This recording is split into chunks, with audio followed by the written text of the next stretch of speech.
हम पढ़ रहे हैं इंग्लिश वोकैब फॉर CUET 2026 और बुक कवर कर रहे हैं वर्ड पावर मेड इजी।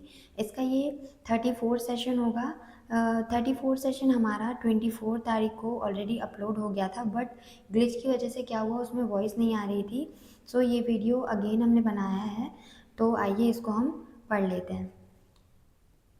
तो और एक चीज़ और, जैसे कि हमारी इस बुक की जो सीरीज़ थी वो डेली सीरीज़ थी, मतलब हर दिन हमारा एक सेशन अपलोड होता था। तो 24 को ग्लिच आ गया, जिस वजह से ये वीडियो हमें डिलीट करना पड़ा। तो ये वीडियो आज अपलोड हुई है, तो इससे क्या है कि आज ही अपलोड हुई है, आज एक और सेशन भी अपलोड हो जाएगा, जिससे हमारा जैसे कि एक सेशन डिले ना हो पाए। तो उससे क्या होगा कि जब प्रॉपर चलेगा तो क्या होगा कि हमारे पास कम टाइम है, तो हमें अच्छे से स्टडी करना है, क्योंकि और सब्जेक्ट भी हमें पढ़ने होते हैं। तो इसलिए क्या है कि आज हमारे 34 और 35 दोनों ही सेशन अपलोड हो जाएंगे, जिससे आपका टाइम बिल्कुल भी ना जाए। इस सेशन में टोटल 22 वर्ड्स हैं और ये हैं इनकी प्रोनाउंसिएशन। आप वीडियो को पॉज करके जल्दी से इनको प्रोनाउंस कर लीजिए कि कैसे इनको प्रोनाउंस किया जाता है, और या फिर अगर आपको स्क्रीनशॉट लेके रखना हो वर्ड बाद में राइट करने के लिए, तो आप वो भी कर सकते हैं। फिर इसके बाद हम एक्सरसाइज को देखेंगे। तो इस सेशन की ये हमारी पहली एक्सरसाइज है। इसका पहला वर्ड है इंडिफैटिगेबल। हमने इस वर्ड को पहले सेशन में भी देखा हुआ था, इंडिफैटिगेबल। जो वर्ड है फैटिग और फैटिगेबिलिटी, इसका मतलब होता है थका हुआ पर्सन, और थके हुए से जो वर्ड है वो होता है फैटिग होना, टायर्ड होना और एनर्वेटेड होना। एनर्वेटेड, ई ई एनर्वेटेड एक वर्ड होता है, ENERVATED। इसका मतलब भी क्या होता है, एज इट इज़ फैटिग, मतलब थकान लगना, बहुत जल्दी टायर्ड फील होना, वो। और फैटिग हो गया, इनका मतलब क्या होता है, इन दोनों वर्ड का मतलब होता है थका हुआ। और उसके सामने जब इंडी लग जाता है तो इसका मतलब होता है जो पर्सन थका हुआ ना हो, वो कैसा हो, एनर्जेटिक हो, तो वो होता है इंडिफैटिगेबल। तो फर्स्ट का आंसर होगा F, टायरलेसनेस। और अगर हमें इंडिफैटिगेबल से और वर्ड जानने हैं तो वो ये हैं। पहला है विटैलिटी, एंथुजियास्टिक और वीगर। विटैलिटी, ये सभी वर्ड किसके सिनोनिम है, इंडिफैटिगेबल। इंडिफैटिगेबल मतलब टायरलेस पर्सन, जिसको थकान ना लगे, एनर्जेटिक होके जो सारा काम कर सके, वो होता है इंडिफैटिगेबल। और इसका अपोजिट क्या हो जाएगा, एंटोनिम फैटिगेबल और एनर्वेटेड। तो 1 का आंसर F हो गया। सेकंड है इंजेनुअसनेस। इंजेनुअसनेस मीन्स बहुत ही फ्रैंक पर्सन, बहुत ही सीधा पर्सन, बहुत ही ट्रस्टिंग पर्सन जो होता है वो होता है इंजेनुअसनेस। तो सेकंड का आंसर होगा डी, फ्रैंकनेस। इससे रिलेटेड कुछ हमारे सिनोनिम हैं जो हम आगे अभी देखेंगे, जैसे कि क्रेडुलस हो गया और गलिबल हो गया। ये सभी क्या हैं, इनके सिनोनिम है। हम इस बुक में अलग अलग सिनोनिम को अलग अलग पर्टिकुलर समझते हैं। ऑथर ने अलग अलग बताया है, सेम ही सिनोनिम को अलग अलग बताया है, जिससे हमें उसकी मीनिंग पता चल सके। बट हमें ऐसे याद रखना है कि वो आपस में क्या है, सिनोनिम है। तो इंजेनुअसनेस का मतलब बहुत ही फ्रैंक होना, बहुत ही ट्रू होना, मतलब बहुत ज़्यादा ट्रस्टी पर्सन होना, सीधा होना, तो वो होता है इंजेनुअसनेस। अब थर्ड है डिसइनजेनुअसनेस। अब जैसे कि हमने जाना इंजेनुअसनेस का मतलब बहुत ही सीधा पर्सन, ट्रस्टिंग पर्सन। अब डिसइनजेनुअसनेस का मतलब एज इट इज़ ऊपर वाले के अपोजिट हो जाएगा, क्योंकि बाकी का वर्ड सेम है, इसमें क्या लगा है, ऐड हुआ है डिस, और डिस जब ऐड हो गया है तो ये एक नेगेटिव वर्ड बन चुका है। तो डिसइनजेनुअसनेस का मतलब जिस पे बिलीव नहीं किया जा सकता, तो जो बहुत ही क्राफ्टी है, झूठा पर्सन है, फेक पर्सन है, वो क्या है, डिसइनजेनुअसनेस। तो थर्ड का आंसर होगा ए, कनिंग। कनिंग का क्या मतलब होता है, ट्रिकी पर्सन, क्राफ्टी, डिसीटफुल, डीवियस। तो इसका मतलब हमारा क्या होता है, डिसइनजेनुअसनेस, मतलब जिस पे हम बिलीव नहीं कर सकते, वो पर्सन होता है डिसइनजेनुअसनेस। अब आपको एक चीज़ माइंड में रखना है, जैसे कि हमने एक वर्ड पढ़ा था अपने कुछ प्रीवियस सेशन में, एपैथी और पैथेटिक। अब पैथी का क्या मतलब होता है, पैथी जो वर्ड है उसका रूट वर्ड हमने जाना था, उसका मतलब होता है फीलिंग। और जब उसके सामने ए लग जाता है, जैसे कि वर्ड हमारा होता है एपैथी, तो जो वर्ड पैथी है इसका मतलब होता है फीलिंग, और उसमें ए लग जाता है, मतलब वो नेगेटिव सेंस बन चुका है, तब इसका आंसर हो जाता है बिना फीलिंग के।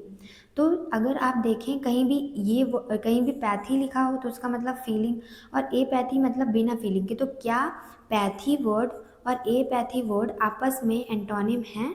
तो इसका आंसर यस होगा। जो वर्ड, आप एक चीज़ ध्यान रखें, जैसे कि अगर कोई वर्ड है जैसे पैथी है, इसके सामने कोई एक लेटर लग गया या फिर जो भी वर्ड है, पैथी ही नहीं कोई भी, जैसे कि यहाँ पे हमने देखा इंजेनुअसनेस, इंजेनुअसनेस लिखा था, यहाँ पे भी इंजेनुअसनेस ही था, उसके सामने क्या ऐड हुआ है? डिस। तो ये क्या है? इस वर्ड के जस्ट अपोजिट वर्ड हो गया है। ऐसे ही सेम एज इट इज़ इसमें पैथी का मतलब फीलिंग होता है, अब उसमें ए लग गया तो जो ए पैथी है वो जस्ट पैथी के अपोजिट हो जाएगा। तो एग्ज़ाम में ऐसे आ जाए तो अगर आपको एक का मतलब पता है तो आप दूसरे का मतलब एग्ज़ाम में आसानी से निकाल सकते हैं, अगर आपको वहाँ पे इंस्टेंट आंसर नहीं याद आ रहा है तो। तो जैसे कि अगर एग्ज़ाम में डिसइंजेनुअसनेस आ गया और आपको इंजेनुअसनेस का मतलब पता है, तो आपको इतना लगाना है कि इतना मतलब वहाँ पे माइंड का कॉमन सेंस यूज़ करना है कि जैसे कि अगर इंजेनुअस का मतलब ये होता है तो उसके आगे डिस लग गया, ए लग गया, इन लग गया, अन लग गया, तो उसका मतलब क्या हो जाएगा? वो उस वर्ड का अपोजिट हो जाएगा। जैसे कि इंजेनुअस का मतलब यहाँ पे क्या था? फ्रैंक और ट्रू। तो डिसइंजेनुअस का मतलब क्या था? Cunning, tricky, crafty, devious, deceitful, झूठा, फेक। तो वो होता है डिसइंजेनियसनेस। फोर्थ हमारा वर्ड है नेवेट। तो जो वर्ड है नेवेटी, नेवेटी का मतलब भी एज इट इज़ हमारा कैसे सेकंड का होता है, मतलब इंजेनुअस, इंजेनुअस पर्सन होना, नेवेटे और क्रेडेंस, इन सभी का मतलब आपस में क्रेडिबिलिटी होना। तो इन सभी का ये सब वर्ड आपस में सिनोनिम है। अभी हम वीडियो के एंड में लिख देंगे, आप राइट डाउन कर लीजिएगा। ये भी क्या है? सिनोनिम है। एज इट इज़ इसका मतलब भी होना बहुत ही सीधा होना, ट्रू होना, तो वो होता है नेवेटे और नेव। तो फोर्थ का आंसर यहाँ पे होगा एच, इन एक्सपीरियंस, अनवर्ल्डीनेस। अब अनवर्ल्डीनेस का इन एक्सपीरियंस एक तो हो गया, और दूसरा अनवर्ल्डीनेस, इन एक्सपीरियंस किस चीज़ में? लोगों की फेक चीज़ को पहचानने में वो कैसा पर्सन है? इन एक्सपीरियंस है। मतलब इतना ज़्यादा ट्रस्टेबल पर्सन है कि किसी भी पर्सन को, सामने वाले पर्सन को आसानी से ट्रस्ट कर लेता है। बहुत ही इन एक्सपीरियंस है किसी की फेक फेस को पहचानने के लिए। तो इसलिए यहाँ पे ये वर्ड इंजेनुअसनेस का सिनोनिम हो सकता है। तो नेव का एक तो हो गया in experience in finding fake people, और दूसरा क्या है? अनवर्ल्डीनेस। अनवर्ल्डीनेस मतलब जो दुनिया की दिखावटी चीज़ें हैं उससे जो है दूर है, बहुत ही सीधा, ट्रस्टिंग, गलिबल पर्सन है, वो है नेवेटी और नेव, NAIVE, वो है। और फिफ्थ वर्ड है क्रेडिबिलिटी, क्रेडिबिलिटी। तो क्रेडिबिलिटी का मतलब भी सेम, कैसा मतलब? Believable, trustable person, true person, वो होता है क्रेडिबिलिटी और क्रेडिबल पर्सन। फिफ्थ का आंसर होगा जी, बिलीवेबिलिटी। और अगर हम एक चीज़ अभी आपको राइट करना है तो आप कर सकते हैं, इंजेनुअसनेस, नेवेटे और नेव, क्रेडिबल हो गया, क्रेडेंस हो गया, बिलीवेबल हो गया, और बिलीफ हो गया, फिडिलिटी हो गया, कन्फाइड हो गया। जितना भी वर्ड हमने अभी बोला है ये आपस में क्या है? सिनोनिम है, क्योंकि इन सभी का मतलब डायरेक्टली किस पे जाता है? ट्रस्ट करने पे और सीधा पर्सन होने पे इन सभी वर्ड का मीनिंग जाता है, तो इसलिए ये आपस में सिनोनिम है। तो क्रेडिबिलिटी का मतलब क्या होता है? Believable person. तो फिफ्थ का आंसर हो जाएगा जी, बिलीवेबिलिटी। सिक्स्थ है इनक्रेड्यूलिटी। इनक्रेड्यूलिटी एक वर्ड हमने सुना होगा, इनक्रेडिबल, जिसको हम गुड सेंस और बैड सेंस दोनों में यूज़ करते हैं। जैसे कि अगर कोई परफॉर्मेंस होती है, कोई भी आर्ट, कोई भी किसी की आर्ट होती है, किसी की सिंगिंग, परफॉर्मेंस, डांस, कुछ भी होता है, तो हम कभी कभी बोल देते हैं this is incredible, incredible performance थी। या फिर आपकी अगर आंसर राइटिंग बहुत अच्छी हो तो हमारे टीचर बोल देते हैं कभी कभी दिस इज़ इनक्रेडिबल, मतलब कि अविश्वसनीय है, ऐसी है जो मतलब इतना अच्छा परफॉर्म करना कि सामने वाला पर्सन एकदम हैरान रह जाए कि ये तो अविश्वसनीय है, ये तो हो ही नहीं सकता। तो ये तो हो गया पॉजिटिव सेंस में। और अगर हम इनक्रेडिबल का दूसरा देखें तो कभी जैसे कि कोई चीज़ जो डाउटफुल हो, मतलब जिस पे विश्वास ना किया जा सके, वो होता है इनक्रेडिबल। तो इनक्रेडिबल का मतलब अविश्वसनीय होता है। अगर हम इसको पॉजिटिव देखें तो हम इसको तारीफ की तरह लेते हैं, और नेगेटिव देखें तो इसमें इसका मतलब होता है बिलीव ना कर पाना, डाउट सिचुएशन। तो जो वर्ड है इनक्रेड्यूलिटी, सेम किसका मतलब है? Same as it is incredible की तरह ही वर्ड है। तो सिक्स का आंसर भी हमारा क्या होता है? बी हो जाएगा, सेप्टिसिज्म। अब सेप्टिसिज्म एक और वर्ड आपको मिल चुका है, जिसका मतलब होता है डाउट सिचुएशन, अविश्वसनीय सिचुएशन, वो होती है सेप्टिसिज्म। अब आप आंसर एक वर्ड लिख लीजिए डाउट, डाउट के सामने आप लिख सकते हैं सेप्टिसिज्म और इनक्रेडुलिटी, इनक्रेड्यूलिटी और इनक्रेडिबल। तीन चार वर्ड आपके डाउट से रिलेटेड यहाँ पे मिल चुके हैं आपको। डाउट का मतलब सेप्टिसिज्म, और एक और वर्ड होता है सेप्टिसिज्म से रिलेटेड एग्नोस्टिक। एग्नोस्टिक ऐसा पर्सन जो डाउट में है कि गॉड एग्जिस्ट कर रहे हैं कि नहीं। तो इसलिए जो वर्ड है इनक्रेडुलिटी, इनक्रेडिबल, सेप्टिसिज्म, एग्नोस्टिक और डाउट, ये आपस में क्या है, सिनोनिम है। हमारा नेक्स्ट है क्रेडेंस। क्रेडेंस भी सेम एज नेवेटे, इंजेनुअस और बिलीवेबल, तो उसी की तरह ये वर्ड है, आपस में सिनोनिम है ये सब। सेवंथ का आंसर ई, बिलीव और ट्रस्ट। ट्रस्ट करना, बिलीव करना, बहुत ही फ्रैंक होना, बिलीवेबल होना, ये सभी आपस में क्या है, सिनोनिम है। बस यहाँ पे ऑथर ने हमें इनको अलग अलग इनके जो मेन मीनिंग है वो हमें समझाए हैं, बट आपस में ये क्या है, सिनोनिम ही है। तो क्रेडेंस का मतलब है बिलीफ, और जो वर्ड है बिलीफ और जो बिलीव है, इनमें आपको बेसिक डिफरेंस ये है। बिलीव जो होता है, बिलीव का मतलब ऐसा जिसमें हम पक्का बिलीव करते हैं, मतलब उसमें डाउट वाली सिचुएशन नहीं आ सकती। लेकिन जो बिलीव है, BELIEV, तो इस EVE, तो ये बिलीव जो होता है इसका मतलब इस वाले बिलीफ में क्या है, डाउट की सिचुएशन क्रिएट हो सकती है, बट जो बिलीफ होता है इसमें कोई डाउट नहीं होता, कोई सस्पेक्ट नहीं होता, ये प्रॉपर जिसमें हम ट्रस्ट कर रहे हैं एकदम से, तो वो होता है बिलीफ। तो इसमें और एक वर्ड है फिडेलिटी और कन्फाइड, तो ये आपस में क्या है, ये सभी वर्ड जो हमने बोले ये आपस में सिनोनिम है। एट्थ है क्रेडो। क्रेडो का मतलब एक पर्सनल कोड ऑफ एथिक्स, इसका आंसर होगा C, personal code of ethics. Personal code of ethics का क्या मतलब होता है, ऐसी गाइडेंस, ऐसी बिलीफ और ऐसा कल्चर, प्रिंसिपल जो पीपल्स की लाइफ को गाइड कर रहा है। जैसे कि हम अलग अलग स्टेट से हैं, हम अलग अलग सिटीज़ से हैं, और हमारे कल्चर, हमारे रहन सहन बिल्कुल ही अलग हैं, हमारा जो एक्शन है वो अलग तरीके से है, हमारी बिलीव्स अलग अलग हैं, तो उसी का मतलब है क्रेडो। मतलब हम सभी की जो लाइफ स्टाइल है वो बिल्कुल अलग है, personal code of living is अलग, लिविंग इज़ डिफरेंट, तो वो क्या है, क्रेडो है। तो क्रेडो का आंसर हो जाएगा सी, पर्सनल कोड ऑफ एथिक्स। ये हमारी सेकंड एक्सरसाइज है। इसका पहला वर्ड है इंजेनियस। इंजेनियस का मतलब होगा जी, क्लेवर, इन्वेंटिव और श्रूड। क्लेवर होना मतलब तेज़ दिमाग, इन्वेंटिव होना और श्रूड होना, और हमने एक वर्ड पढ़ा था पर्स्पिकेसिटी होना, इंटेलिजेंट होना, इन सभी का मतलब क्या होता है, इंजेनियस, इंजेनियस। और इसी से रिलेटेड एक वर्ड एक्सरसाइज में है सेवन्थ वाला, इंजेन्यूटी। इंजेन्यूटी और इंजेनियस, ये दोनों ही वर्ड आपस में सिनोनिम है। यहाँ पे अलग से समझाने के लिए ऑथर ने हमें बताया है। तो सेवन्थ का आंसर भी हमारा एफ हो जाएगा, श्रूडनेस और क्लेवरनेस। आप देख सकते हैं सेम वर्ड्स यहाँ पे यूज हुए, क्लेवर, क्लेवर और श्रूडनेस, और यहाँ पे भी सेम, तो इनका मतलब ही सेम होता है। तो आप वर्ड डालिए नॉलेज, और नॉलेज के सामने इंजेनियस और इंजेन्यूटी, क्लेवर, श्रूडनेस, और एक वर्ड है पर्स्पिकेसिटी, इन सभी वर्ड को उसके सामने लिख लीजिए, ये आपस में सिनोनिम है। नेक्स्ट हमारा वर्ड है क्रेडुलस, जो हमने अभी इसके पहले एक्सरसाइज में वर्ड पढ़ा, क्रेडिबिलिटी। क्रेडिबिलिटी और क्रेडुलस सेम ही वर्ड है, इनका मतलब होता है बिलीवेबिलिटी। तो सेकंड का आंसर हमारा होगा एच, विलिंग टू बिलीव, ऐसी चीज़ जिस पे हम विश्वास कर सकते हैं। थर्ड है गलीबल। गलीबल, गलीबल हो गया, क्रेडुलस हो गया, इंजेनुअस हो गया, नेव हो गया, क्रेडेंस हो गया, ये आपस में क्या हैं, बिलीफ और फिडिलिटी, कन्फाइड, आपस में ये सभी वर्ड सिनोनिम है। क्यों? क्योंकि ये एक तरीके से ट्रस्ट से रिलेटेड है, ट्रस्ट करना। तो आप वर्ड डाल लीजिए ट्रस्ट, और ट्रस्ट के सामने जितने भी वर्ड अभी हमने बोले वो आप लिख सकते हैं, उसमें एक वर्ड आप ऐड कर लीजिए गलीबल।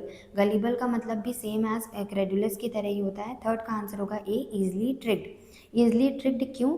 जो ट्रस्टेबल पर्सन होता है, बहुत ही सीधा साधा पर्सन होता है, जिसके माइंड में फेकनेस नहीं होती, तो वो क्या होगा, ईजिली ट्रिक्ड हो सकता है, इसलिए इसका आंसर होगा ए।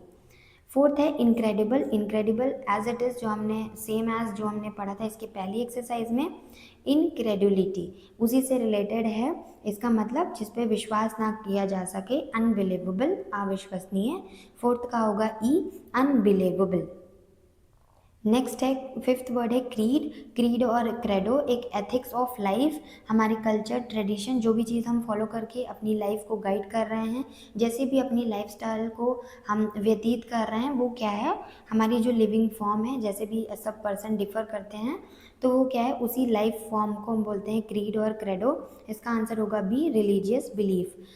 रिलीजियस बिलीफ, अपना अपना बिलीफ होना, कल्चर होना, ट्रेडिशन होना, एक एथिक ऑफ लाइफ होना, मतलब जो भी हम लाइफ को स्पेंड कर रहे हैं, हम किस रिलीजियस बेसिस पे कर रहे हैं, हमारी क्या क्या बिलीव्स हैं, वो उस एथिक्स को बोलते हैं, उस रूल और रेगुलेशन को बोलते हैं क्रीड और क्रेडो।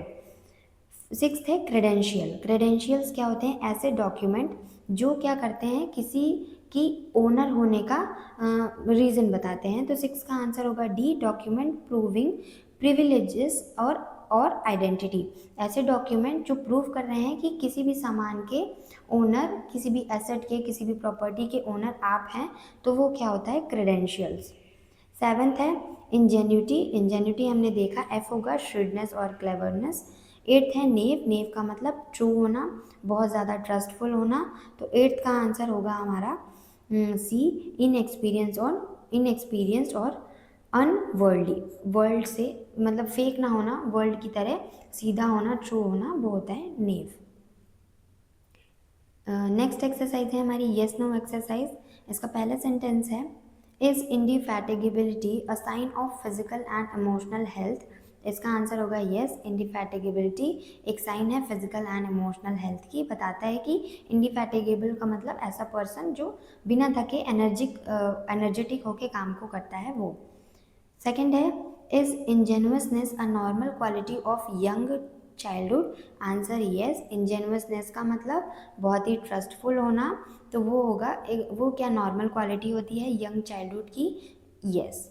नेक्स्ट है, is ingenuity a characteristics of inventor. Yes, ingenuity का मतलब क्लेवर, दिमाग होना, इन्वेंटिव होना, शूड होना, पर्सपिकेशियस होना, बहुत ही इंटेलेक्चुअल और इंटेलिजेंट होना। तो इन्वेंटर तो इंजेन्यूटी उनकी कैरेक्टरिस्टिक्स होती ही है, तो इसका आंसर होगा यस। फोर्थ है, आर सम एडोलेसेंट नेव। तो इसका आंसर होगा यस। नेव का मतलब हम जान चुके हैं, क्या, जो इजीली ट्रस्ट किया जा सके, जिस पे बिलीव किया जा सके, वो पर्सन। नेक्स्ट है, are unintelligent people often gullible. जो अनइंटेलिजेंट होते हैं, क्या वो गलिबल होते हैं? गलिबल का मतलब जो इजीली ट्रिक्ड किए जा सकें, बहुत ही ट्रस्टेबल, बहुत ही सीधे साधे और दुनिया की फेकपन से दूर, तो वो होते हैं कैसे पर्सन, गलिबल। तो अनइंटेलिजेंट क्या होते हैं, गलिबल होते हैं, बिल्कुल। उन्होंने अपना मतलब जो अनइंटेलिजेंट मतलब यहाँ पे कोई किसी को बैड वे में नहीं कह रहा कि कोई अनइंटेलिजेंट है, मतलब कि जो बहुत ही सीधे पर्सन हैं, जिनको ईजिली जो हमारी सोसाइटी है फूल कर सकती है, तो यहाँ पे वो पर्सन कैसे हैं, गलिबल होते हैं। इसका आंसर होगा येस। सिक्स्थ है, is incredulity the mark of agnostic. इसका भी आंसर येस होगा। इनक्रेडुलिटी मतलब, इनक्रेडुलिटी जैसे कि डाउटफुल सिचुएशन, इनक्रेडिबल, तो वो क्या मार्क होता है, एग्नोस्टिक का। एग्नोस्टिक में भी पर्सन डाउट पे होता है। सेप्टिसिज्म में होता है कि इज देयर इज समथिंग और नॉट, तो इसका आंसर होगा येस। सेवेंथ है, does an incredible story invite belief. इसका आंसर होगा नो। इनक्रेडिबल स्टोरी तो कैसी है, अविश्वसनीय है, तो क्या वो इनवाइट करेगी बिलीफ को, no. Next, do people generally live by a credo. Yes, credo से अपने अपनी पर्सन, अपनी अपनी एथिक्स होती है, अपनी अपनी ट्रेडिशन एंड कल्चर होती है, तो every person lives by a credo, yes. Next, are ingenious people sometime disingenuous? Yes. Tenth, do we generally give credence to incredible statement? Credence का मतलब क्या, जिस पे विश्वास किया जा सके, जिस पे बिलीव किया जा सके। क्रेडेंस का मतलब बिलीव होता है, नेव होता है, इंजेनुअसनेस होता है, और इनक्रेडिबल जिस पे बिलीव ना किया जा सके। तो ऐसी स्टेटमेंट जो क्रेडेंस है, क्या वो इनक्रेडिबल स्टेटमेंट है? नो। ये इस सेशन की लास्ट एक्सरसाइज है, फिलअप एक्सरसाइज, जो कि आपको करनी है एज अ होमवर्क। जो भी एक्सरसाइज एज अ होमवर्क होती है, प्लीज़ उसका आंसर बिना देखे आप खुद से पहले आंसर करा करिए अपने कॉपी में, जहाँ पे भी आप राइट कर रहे हैं। ऐसे टेस्ट डाल के और एक्सरसाइज डाल के, जिससे आपको बार बार प्रैक्टिस होता रहे कि अपने जितने भी वर्ड पढ़े। एक्सरसाइज मल्टीपल इसीलिए ऑथर ने इतनी सारी इस बुक में दी है कि हम क्या करें, अपनी एक ही एक्सरसाइज को बार बार, मतलब एक ही हमारे वर्ड्स को हम बार बार रिकॉल करें और उतना ही हमें वो लर्न होता जाए। तो आप इसका स्क्रीनशॉट ले लीजिए या फिर वीडियो को पॉज करके आप आंसर दे लीजिए। So this is the end of the session. Thank you for watching the video.